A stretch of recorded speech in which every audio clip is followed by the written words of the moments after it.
Karena emang open minded adalah di mana seseorang bisa berpikir terbuka. Maksudnya berpikir terbuka itu apa? Ya bisa menerima sudut pandang lain gitu. Orang yang open minded itu nggak akan bilang dirinya open minded. Kenapa? Ketika dia bilang dasar lu close minded, berarti dia nggak bisa menerima perspektif dari lawan bicaranya. It means dia tuh ya dia juga close minded gitu.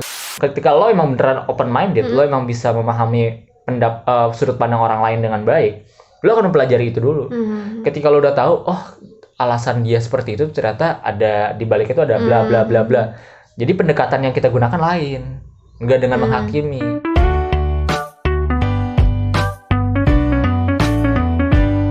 Selamat datang di podcast Argumentasi bersama gua Arsi dan gua Pican, di mana kita akan ngebahas segala sesuatu yang pengen kita bahas. Hai, selamat datang. Kembali lagi bersama kita di awal tahun yang masih menyemangat. masih semangat. Ini cuacanya masih enak banget bilang ya. Masih enak banget. Masih enak banget. Tadi pagi Pican bangun 6:30 kan. Iya. Itu pengen tuh rebahan gitu sampai siang. Padahal nggak begadang loh ya. Oh enggak ya? Enggak. Kayaknya abis manjat deh. Sih. Kayaknya abis manjat jadinya tenaganya kekuras gitu waktu malam-malam. Manjat pagar kosan, udah dikunci gerbangnya. Apa kabar Pican? Baik, tumben sih nanya kabar. Nggak apa-apa, biar kayak podcast lain aja gitu. Kan seolah-olah kita tuh nggak pernah ketemu, sekali ketemu buat rekaman doang gitu. Jadi betapa berharganya podcast ini gitu. Wah, gila sih, dia langsung ada backsound tepuk tangan. Nah, kita sekarang berdua aja ya. Ya, nggak kita ada berdua tamu. aja, nggak ada tamu. Iya. Karena emang ini kita karena podcast argumentasi itu kan sebenarnya podcast yang hanya awalnya kan kita ciptakan untuk mengungkapkan keresahan kita berdua aja kan. Gitu, dan bintang tamu yang sebagai pelengkap. Iya. Gitu sih. Tapi recommended banget nih episode sebelum ini. Kalian harus dengar. Pasti udah denger ya? Udah sih. Okay. Yang kata Pican Bekasi Karawang jauh banget kayak Karawang Amsterdam. Itu gila sih, enak banget itu, ketawa nggak bohong. Jadi kali ini kita mau ngomongin soal open minded dan close minded. Oh, dua nih. Iya, pokoknya ngebahas. Ya pasti bakal seputaran itu ya. Iya, bakal kita kena dua-duanya sih. Gitu. Jadi langsung aja, kalau misalnya dari definisi ini ada menurut John Lambie. John Lambie ini dia tuh penulis juga. Tadi gue lupa anjir judulnya apa. How to be a critical person and open minded apa gitu, gue lupa. Ya pokoknya itu ya. Kalian nanti cari sendiri. Aja. Nah, John Lambie. Dan dia tuh menyatakan bahwa open minded itu adalah orang yang bisa menerima atau menampung lebih dari satu pendapat atau perspektif. Tapi sejujurnya ya, dalam realitas sosial yang gue alami dari SD, SMP, SMA, sulit loh nerima pendapat orang, nggak tahu kenapa. Oh, iya? Kalau menurut gue, karena yang gue rasakan kayak gue sometimes selalu merasa apa yang udah gue inginkan, apa yang udah gue pikirkan itu ya udah, itu udah tepat gitu. Dan ya entah kenapa gue selalu merasa ya nggak perlu mendengarkan omongan orang. Itu berlangsung selama sekolah. Tapi semenjak kuliah enggak sih. Semenjak kuliah gue lebih kayak legowo menerima pendapat itu. Meskipun kadang-kadang eksekusinya pendapat gue yang tetap gue pakai. Gitu kalau menurut gue. Tapi lo pernah berakibat konflik nggak atas perdebatan argumen? Kayaknya kalau konflik sampai adu mulut enggak. Cuman gue selalu astaga, masih pagi nih. Maaf, adu mulut. Paling kayak kesel doang sih, kayak ngegerutu di dalam hati gitu. Tapi nggak pernah kayak diungkap. Atau enggak, paling pahit itu paling pahit itu memperlihatkan ekspresi. Biasanya kan gue kalau gak setuju, tapi ya udahlah tuh, ya udah gitu. Paling ngegeremet di dalam hati doang. Nah, kalau misalnya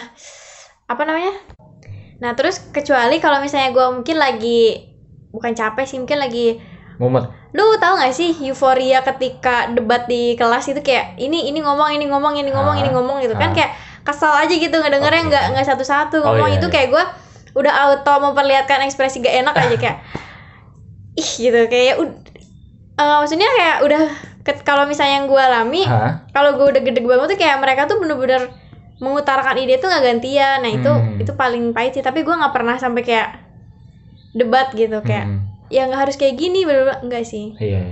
Jarang, tapi kalau gua nggak salah sih kayaknya nggak pernah, tapi nggak tahu juga sih. Tapi kalau sama pasangan hampir tiap hari mungkin ya.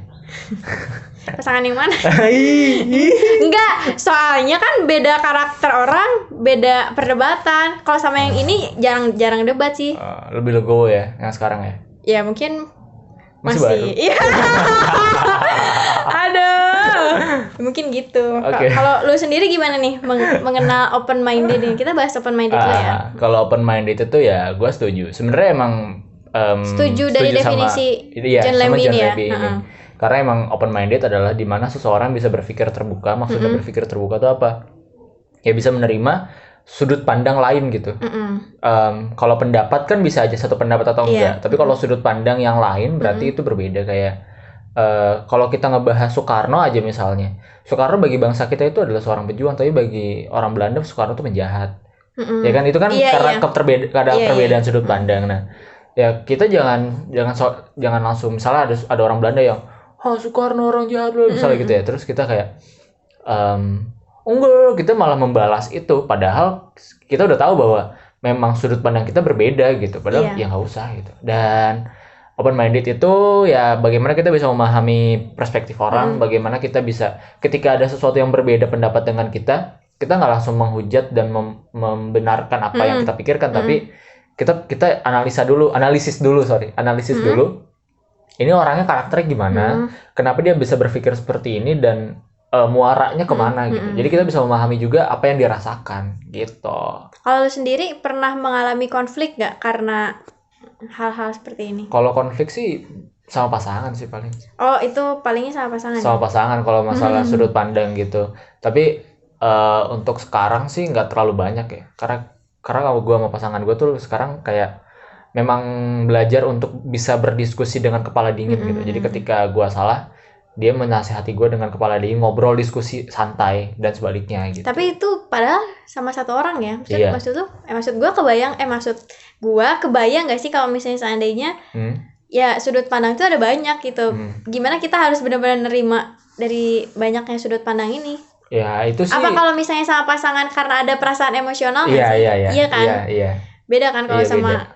Tapi sahabat juga kita punya ikatan emosional. Iya. Maksudnya kan lo yang mau tanyain kan karena misalnya kayak gini kan, kayak misalnya ada sebuah isu yang sedang berkembang gitu kan, terus kita pendapat kita A, tapi masyarakat lain di sosial media atau di lingkungan yang lain tuh berpendapat yang lain, tanggapan gitu kan.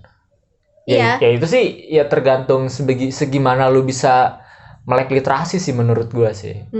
Ya kalau lu bisa melek literasi, lu bisa memahami banyak perspektif, ya lu nggak akan mudah terpancing gitu. Oke, tadi kata lu pas briefing anjay, kayak banget briefing. Apa? Orang yang open minded itu nggak akan bilang dirinya open minded. Kenapa lu bisa bilang kayak gitu? Karena ketika ada orang yang berdebat, dua orang berdebat atau dua kelompok berdebat, sampai ada muaranya itu ada salah satu yang bilang dasar close minded. Itu sebenarnya berarti dia nggak open minded. Oh iya benar. Ketika dia bilang dasar lu close minded, berarti dia nggak bisa menerima perspektif dari lawan bicaranya. It means dia juga close minded gitu, dengan dia menghakimi orang lain close minded gitu. Tapi bisa nggak sih kayak ketika ada orang nih yang bilang dasar close minded, misalnya ada isu apa ya? Misalnya ada satu isu nih, emang orang ini tuh memang close minded gitu. Iya itu. Emang batu gitu. Ya emang close minded, emang dia nggak banyak baca, mungkin misalnya ada suatu berita dia nggak banyak baca dan dia langsung aja ngomong gitu. Itu gimana kalau kayak gitu? Kalau kayak gitu ya kita yang berusaha untuk bisa open minded dengan cara banyak literasi dan memahami perspektif pihak lain, ya kita pahamin dulu kenapa dia kayak gitu. Misal kita udah ngerti nih, oh ternyata dia orangnya malas baca, oh dia ternyata dapat link beritanya dari berita aktual paling update at blogspot.com gitu misalnya, ya kita paham lah. Terus mungkin dari broadcast keluarga dan lain-lain. Ketika lo emang beneran open minded, lo emang bisa memahami sudut pandang orang lain dengan baik, lo akan mempelajari itu dulu. Ketika lo udah tahu, oh alasan dia seperti itu, ternyata ada di balik itu ada bla bla bla bla. Jadi pendekatan yang kita gunakan lain, enggak dengan menghakimi. Tapi kadang suka gue suka merasa ke bawah juga. Iya, emosi kayak ya gue punya pendapat ini, orang lain punya pendapat itu. Tapi menurut gue orang ini nggak sepenuhnya mengetahui berita itu. Iya. Kadang-kadang gue kayak ya udah kayak kesel aja, tapi kita mungkin nggak harus bilang mereka close minded ya, karena itu menunjukkan lo juga close minded gitu. Iya sih. Iya kan, kalau lo emang open minded ya lo akan memahaminya dan menggunakan pendekatan lain yang bisa efektif karena lo emang memahami sudut pandang orang lain gitu. Tapi kalau dari gue sendiri sejujurnya kayak nggak tahu sih, ini nggak tahu emang apa ya, habit dari dalam diri susah menerima pendapat orang lain apa menurut lo gimana sih? Maksud gue kan pendapat itu nggak harus berdasarkan literasi kan? Iya. Iya kan, pendapat tuh kayak gimana ya? Karena kan kalau kita belajar dasar-dasar logika dan filsafat semester berapa gitu, semester 1-2 itu disebutkan bahwa beberapa karakter orang itu kan dibentuk dari banyak hal. Bisa dari pendidikannya, bisa dari pengalaman hidupnya, bisa dari lingkungan hidupnya, bisa dari didikan orang tuanya. Tadi tingkat pendidikan udah ya? Iya udah. Nah itu. Nah jadi itu tuh bercampur baur menjadi sebuah pola yang membuat kita bagaimana cara kita berpikir. Jadi emang kalau misalnya ada orang yang emang benar-benar batu banget, mungkin emang dari misalnya ada 5 indikator, kita kan nggak terlalu expert nih. Misalnya ada 5 indikator yang membentuk karakter seseorang dan cara berpikir seseorang.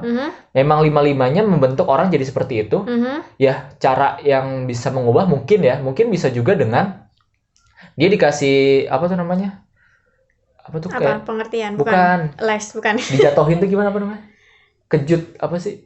Dicambuk. Shock apa? Culture shock terapi. Shock terapi. Shock terapi. Misalnya gue orang yang batu, pada suatu ketika ternyata gue di perusahaanku gue kerja, gue dikeluarkan dari perusahaan karena sifat batu gue. Terus gue akhirnya berpikir dan bisa mengevaluasi gitu. Kalau kata Baskara kan evaluasi. Kata Hindia. Hindia apa ya?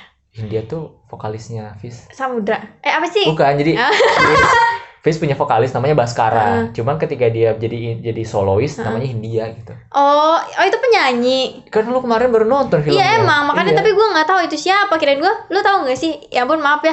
Tahu nggak sih kalau misalnya di FTV gitu kan ada band ya, itu bandnya siapa aja gitu, paham nggak sih? Bukan band yang udah ada gitu ya. Udah gue juga nggak bisa. Enggak, jadi itu penyanyi beneran. Gitu. Menurut gue sih shock terapi bisa jadi salah satu pemicu orang itu bisa mengevaluasi diri sih. Tapi maksudnya kayak tapi memang harus kayak gitu. Maksud gue kan kayak sedih banget gak sih kalau misalnya emang harus dikeluarin dulu gitu biar mikir. Emang harus dijatuhin dulu kan orang. Iya emang sih, benar-benar. Kecuali dia emang mau mengevaluasi diri dengan susah sih kalau kayak gitu. Dengan ada sadar gitu. Iya itu susah sih. Oke, kita akan lanjut lagi ngobrol di segmen yang kedua. Jadi jangan kemana-mana.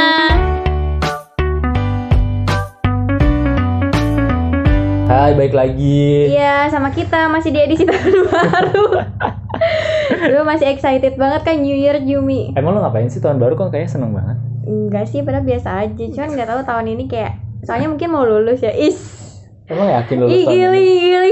Ya harus dong. Kan kemarin di resolusi udah harus ya. Udah kita harus mengingat resolusi itu dengan baik. Iya, ngomongin tentang close minded dan open minded. Iya, tadi kita udah menyinggung sedikit tentang close minded di awal. Iya, close minded. Kan? Iya. Nah, kalau gua mau tanya sama lo, apakah lu pernah menemukan orang yang menurut lu close minded dalam berbagai hal? Misalnya memang karena dia emang udah sama dia kurang membaca, terus ngeyel ya, ada kan orang kayak gitu. Kalau gua kayaknya pasti ada, cuman guanya nggak sadar dan tidak melabeli gitu. Jadi gue juga kalau ditanya, lu kenal sama orang atau lu pernah berteman dengan orang yang close minded? Kayaknya ada sih pasti sih, cuman gue nggak inget siapa dan gue juga nggak melabeli orang itu kayaknya deh. Jadi gue juga nggak terlalu memikirkan itu. Gitu. Kalau dari pribadi nih, lu pernah nggak merasa ada di fase, kok gue kayaknya close minded apa enggak? Pernah sih pasti, apalagi di masa-masa remaja ya. Kenapa tuh lo bisa? Karena ketika di masa remaja kan semua orang tahu masa remaja adalah masa dimana kita benar-benar masa peralihan dari anak-anak ke dewasa dan di situ secara psikologis juga bergejolak banget. Kayak dulu gue bener-bener mati-matian suka, kalau misalnya suka anime gitu misalnya, ya gue close minded banget. Gue hanya terfokus dengan jalan itu. Terus juga gue dulu kan suka K-pop gitu misalnya.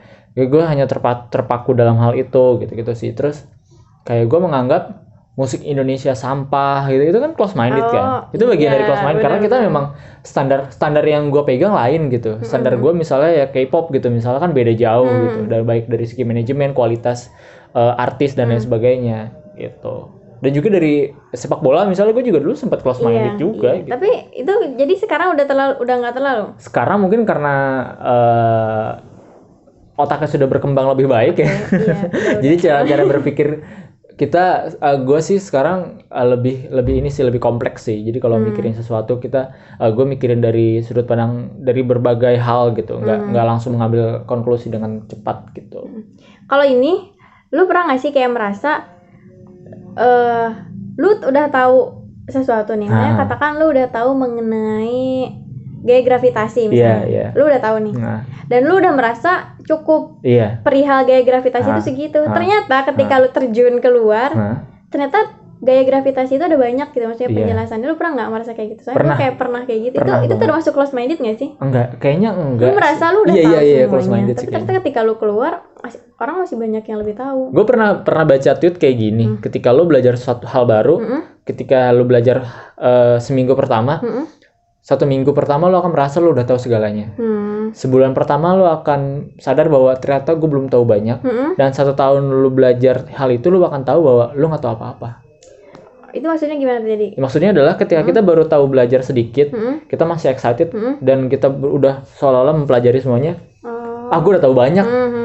Itu baru seminggu lo belajar. Setelah lo belajar sebulan, lo pelajari lebih dalam, lo baru sadar ternyata selama ini pengetahuan gue masih kurang nih.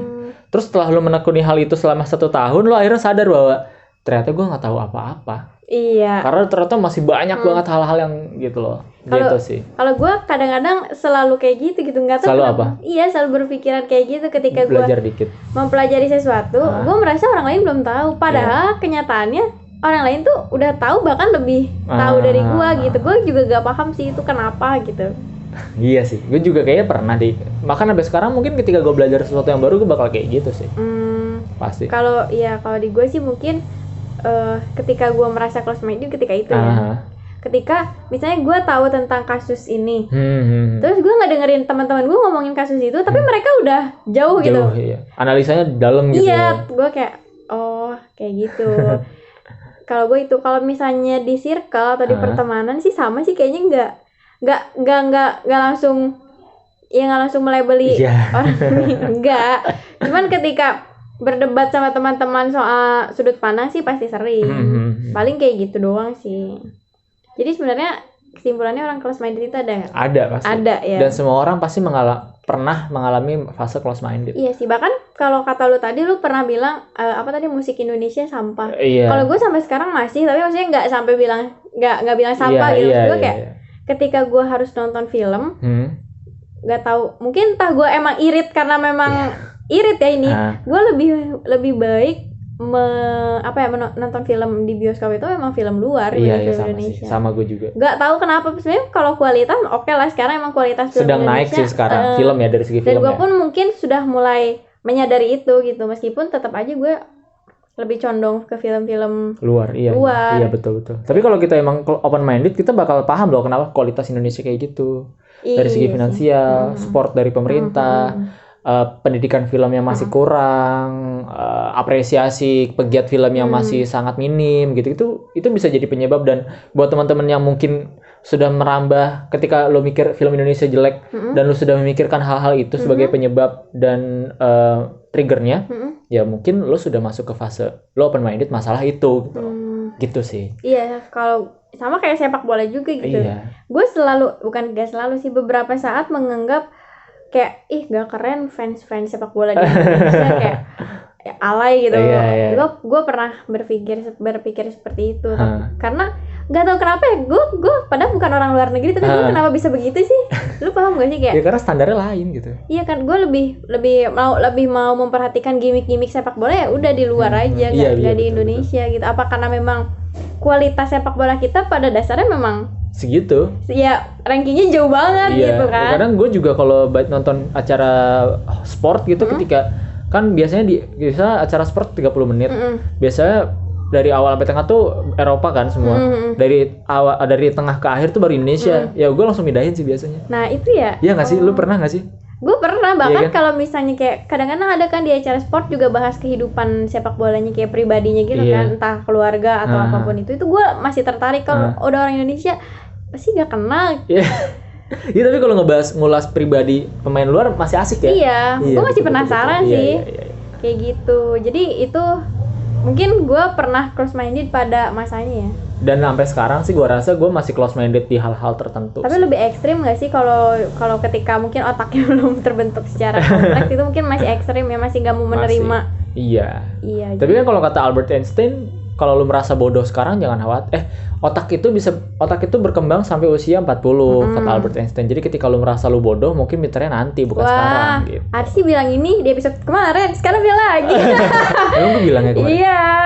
Oh ya? Gak inget kan? Gak inget gue. Ya, nanti kalian akan hafal dan kalian akan buat tweet tentang ini. Jadi kalian jangan khawatir. Iya. Jadi selanjutnya kita akan membahas apa sih yang sering diperdebatkan tentang open minded dan close minded. Kita akan balik lagi di segmen yang ketiga.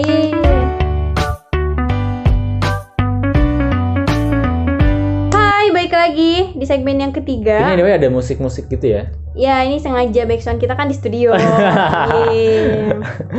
Nah, kebetulan kita kan mau membicarakan tentang apa sih hal yang sering diperdebatkan, maksudnya dari beberapa sudut pandang gitu, dan sometimes mungkin ada orang yang nggak terima juga, ada yang orang mengatakan bahwa ini tuh termasuknya yang mau kita bahas ini tuh termasuk bakal relate nggak sih sama orang-orang?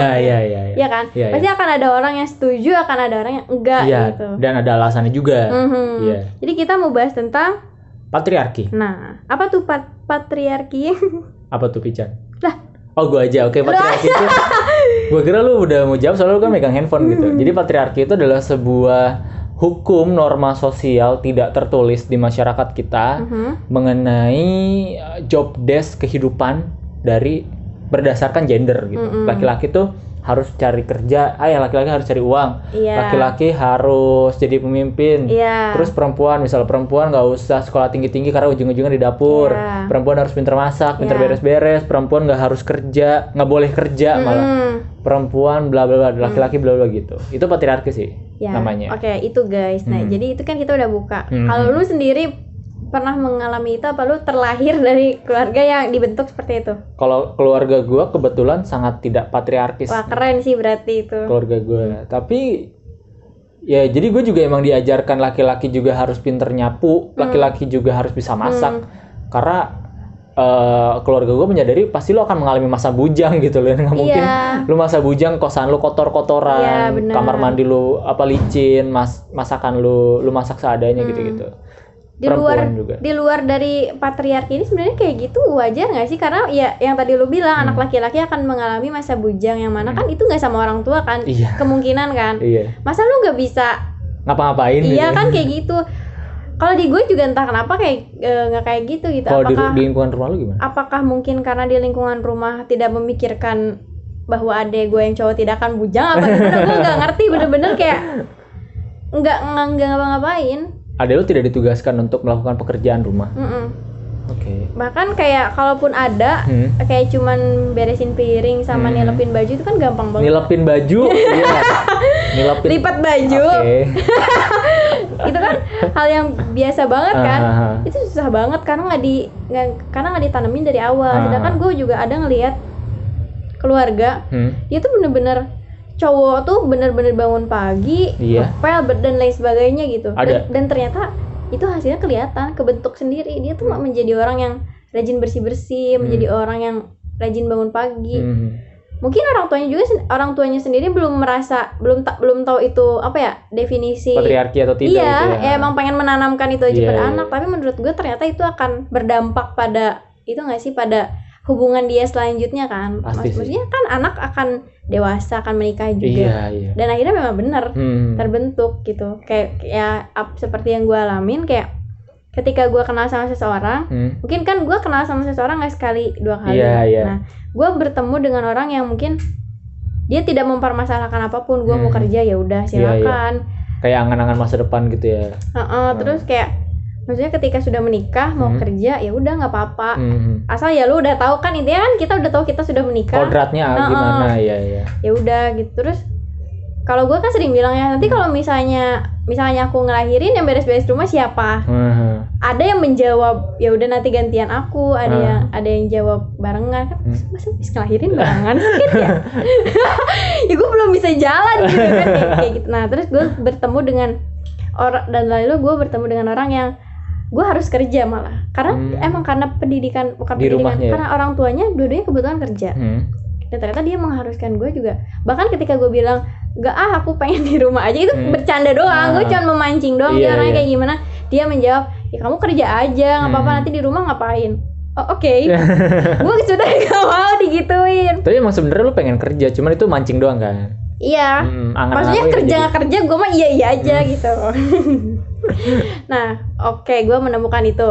Dan dia juga adalah orang yang ya bisa melakukan kegiatan di rumah gitu. Dan selanjutnya gitu, terakhir gue bertemu dengan orang yang kayak adik gue mungkin kelak. Saddam Hussein ini. Dia bilang bahwa ya perempuan itu harus bisa bersihin rumah, masak nasi, itu harus bisa. Sedangkan ketika gue balikin, dia kan belum bisa masak nasi, gue jadi pelan ya ngomongnya. Terus kayak gue kan balikin dong, kamu juga harus bisa. Terus kayak tapi kan aku laki-laki. Ya pokoknya nggak gitu, tapi kan dia bilang, tapi kan intinya cewek lo harus lebih bisa. Harus bisa lah, ini kalau cowok nggak bisa belajar nanti. Dia bilang kayak gitu. Dan akhirnya gue tahu mungkin dia dibentuk dari karakter yang benar patriarkis. Ternyata memang di rumah itu emang ayahnya kerja, ya emang ibunya di rumah. Dan memang akses di rumahnya tuh memang kayak di rumah, jadi ibu rumah tangga. Paling kayak ketemu circle di arisan gitu. Iya kayak gitu. Jadi mungkin dia mengambil itu dari role modelnya dari situ. Dan gue pun ternyata kalau gue sendiri, makanya ketika gue bertanya sendiri gue nggak tahu cowok itu maksudnya harus ya mau lu bisa mengerjakan pekerjaan rumah apa enggak sih itu terserah ya. Cuman ketika gue memang butuh bantuin, maksud gue gitu, gue juga nggak menyuruh lu bersih rumah tiap hari. Iya nggak juga gitu ya. Iya. Dan itu sometimes masih sering diperdebatkan kalau sama gue. Kalau sendiri gimana? Sama pasangan apakah lu bukan menuntut sih, kayak lu menginginkan pasangan lu kerja apa enggak, apa gimana? Kalau gue, karena gue sadar, karena gue pernah baca juga 5 tahun pertama pernikahan itu adalah yang jadi sumber masalah adalah ekonomi. 5 tahun berikutnya adalah masalah kesetiaan, dan misalnya apa-apa gitu ya. Jadi ya yang pasti demi menunjang ekonomi gue juga pasti masih sangat rendah ya. Mau nggak mau istri gue juga gue sarankan sih, tapi kalau dia nggak mau ya nggak usah. Gue sarankan untuk turut membantu ekonomi keluarga sih. Terus kayak selain itu juga gue melihat bahwa perempuan kenapa juga harus punya finansial sendiri. Kalau amit-amit jadi diceraikan, terus suaminya selingkuh, suaminya meninggal dan lain sebagainya. Jadi perempuan masih punya pegangan gitu. Dan gue juga punya beberapa kasus kayak seorang istri yang punya anak dan dia juga ikut bekerja karena pola pikirnya kayak gitu. Harus punya pegangan perempuan juga itu. Tapi kalau sebaliknya yang patriarkis. Enggak, dari pihak pasangan lu ke lu itu gimana? Tentang pekerjaan rumah. Apa dia pernah? Kalau itu sih gue pernah mendiskusikan. Jadi gue juga pernah baca bahwa yang efektif itu gue di web apa ya. Jadi efektif itu ketika lu punya pasangan di rumah untuk urusan rumah, itu bukan membagi tugas justru. Terus apa? Tapi melakukan bersama. Walaupun secara waktu mungkin lebih lama, tapi itu bisa meminimalisir kecemburuan. Benar. Gitu. Misalnya kita beres-beres ya. Kamu beresin halaman, aku beresin rumah, jangan gitu seharusnya. Sama-sama beresin rumah dulu gitu. Terus tapi kayak gitu lama anjir. Tapi itu bisa meminimalisir kecemburuan dan konflik sebenarnya. Benar sih, tapi memang kayaknya kalau gue kayak gitu harus weekend, gak mungkin tiap hari. Iya betul. Kan? Karena kan itu all day long kan kita. Iya. Atau enggak kalau gue sih mungkin kayak gini ya, ketika kan kadang-kadang kalau pria yang kerja di kantor belum tentu tahu pekerjaan wanita di rumah. Mungkin mereka berpikir kita diem aja. Gue pernah mendengar itu. Ternyata pada kenyataannya wanita itu bekerja 24 jam. Betul. Iya kan? Iya. Asalkan nggak disenggol tentang pekerjaan gue di rumah, itu gue nggak apa-apa gitu. Kalau gue seperti itu ya nggak apa-apa. Kalau meskipun harus diem di rumah, gue senang. Tapi gue juga pernah baca loh Pican. Jadi ada seorang akun yang menceritakan. Jadi ada sebuah thread gitu. Gue lupa thread apa. Terus dia kayak reply gitu. Aku dibilangin sama mamaku, kalau kamu udah nikah, kamu kerja aja. Karena jadi ibu rumah tangga itu nggak enak. Nggak enak apa? ya lu dari pagi sampai malam lu di rumah. Iya emang sih. Gitu. Itu dia diceramain sama ibunya yang sejak baru menikah dia nggak pernah kerja di luar. Karena emang tidak diizinkan oleh suaminya, oleh ayahnya si akun Twitter itu. Gitu. Jadi itu kalau ngomongin patriarki itu bagian dari close minded gitu kayaknya ya. Akan ada perdebatan tentang itu sih. Iya sih. Tapi close minded itu bisa dikatakan ketika pasangan atau enggak orang yang kita ajak diskusi tentang ini enggak benar-benar enggak nerima, benar-benar saklek batu mutlak, itu bisa dibilang close minded sih. Terus? Dan ternyata kan tentang patriarki ini enggak cuma ada di Indonesia aja. Dan kemarin tuh sekitar akhir tahun 2019 ada film juga di Korea itu judulnya nanti salah sebut lagi. Kim Ji Young 1982. Korea mana? Korea Selatan. Ya kali aduh. Nah, ini tuh benar-benar kalau kayaknya untuk yang menikah terus ngurus rumah tangga doang dan pengen berkarir, ini bakal relate banget. Tapi ternyata film ini juga sempat memicu kontroversi karena dianggap sebagai simbol perjuangan perempuan di tengah patriarki Korea Selatan. Namun kisah kontroversial ini tersebut telah mencatat 1 juta penonton. Hanya dalam beberapa kali tayang. Emang bagus banget sih ceritanya. Lu udah nonton? Udah. Oke. Jadi di Korea Selatan masih patriarki masih kuat ternyata ya? Ya karena mungkin makanya dibikin film kayak gini. Sebagai bentuk kritik sosial mungkin. Iya. Ternyata apa sih dengan responnya penontonnya banyak, berarti mungkin banyak yang merasakan hal seperti itu. Ternyata gitu. Jadi itu intinya ceritanya kayak gimana? Jadi ada sepasang suami istri nih. Iya. Jadi si wanitanya ini kan kuliah di bidang PR, si istrinya tuh. Terus dia tuh ternyata mertua si ibunya si pria ini tuh menuntut punya anak. Pengen punya cucu. Dan ternyata ketika hamil harus berhenti bekerja, dan itu katanya si ceweknya itu merasa kehidupannya benar-benar berubah 160 derajat gitu. Dimana dia senang kerja mungkin ya, dia senang kerja, dia harus cuma ngurus anak doang di rumah. Ya which is ngurus anak nggak doang sih, dia cuma ngurus anak, terus bersihnya di rumah gitu. Dan gue sumpah sakit hati banget ketika dia main ke rumah mertuanya. Bener-bener ya ampun, kayaknya entah semua cewek akan seperti itu apa enggak. Jadi kan mungkin jam 3 pagi ya. Kita misalnya tidur di rumah suami kan, di rumah orang tuanya suami. Kita udah ngedenger suara klentreng-klentreng di dapur. Itu bener-bener si Kim Ji Young itu langsung bangun dong. Dia ngerasa nggak enak kan, itu bukan di rumah sendiri kan. Dan ternyata bener si ibu mertuanya udah masak gitu. Dia bener-bener bangun pagi harus langsung bantuin gitu. Tekan. Jadi sebenarnya dari film ini tekanan itu ada di ibu mertuanya sendiri. Bahkan sampai si perempuan ini dapat penyakit mental gitu. Jadi dia nggak berani cerita ke siapapun, meskipun ternyata suaminya itu sangat sangat open minded, memperbolehkan istrinya ngapain aja.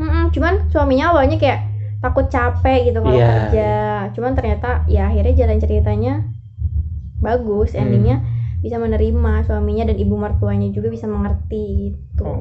Anda spoiler ya. Makanya juga mungkin di Indonesia ada tanaman lidah mertua kan? Iya. Yang tajam-tajam gitu ya. Iya, aduh. Ini bisa panjang juga loh bahas tentang mertua. Jadi kalau ngomongin patriarki, kalau ditanya patriarki menurut lu itu adalah sebuah produk hasil pemikiran yang close atau yang open? Aduh, gua adanya patriarki ini adalah hasil pemikiran produk dari close atau open?